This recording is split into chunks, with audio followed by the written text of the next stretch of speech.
آپ فرماتے ہیں نبی پاک صلی اللہ علیہ وسلم کی ذات کائنات میں سب سے بڑی سخی، کائنات میں سب سے بڑی سخاوت کرنے والی حضور کی ذات ہے۔ تو سخاوت کا عالم یہ تھا کہ اتنا مال نبی پاک صلی اللہ علیہ وسلم کے پاس کبھی بھی جمع نہیں ہوا کہ جس کی آپ کو زکوٰۃ دینا پڑے۔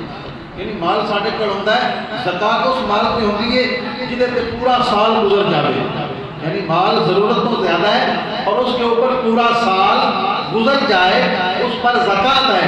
اللہ کے نبی کے پاس کبھی بھی اتنا مال جمع ہی نہیں ہوتا تھا ضرورت سے زیادہ جس پر زکوٰۃ لاگو ہو جائے، یعنی جو بھی آتا آپ اسے بانٹ دیتے، تقسیم کر دیتے، سخاوت کر دیتے تھے۔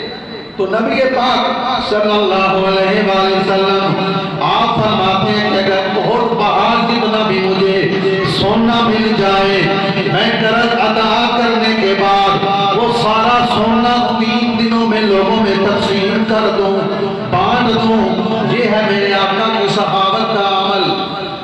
اللہ کریم نے فرمایا وَأَمَّا السَّائِلَ فَلَا تَنْهَرْ، محبوب تیرے در پر کوئی منگتا آئے، کوئی سوالی آئے، جو مانگے جیسا مانگے اسے عطا کرنا، اسے خالی نہ لٹانا، اسے جھڑکنا نہیں۔ محبوب تیرے در پہ سوالی آئیں گے، منگتے آئیں گے، جولیاں پھیلائیں گے، محبوب انہیں خالی نہ لٹانا، انہیں عطا فرمانا۔ یہ قرآن کی آیت ہے 30 پارے کی سورۃ الضحیٰ۔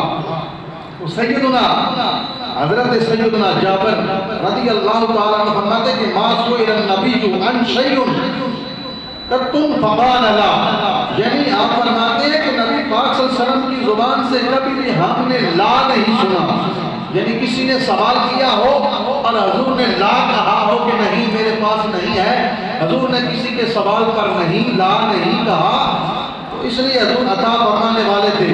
تو حاتم طائی کی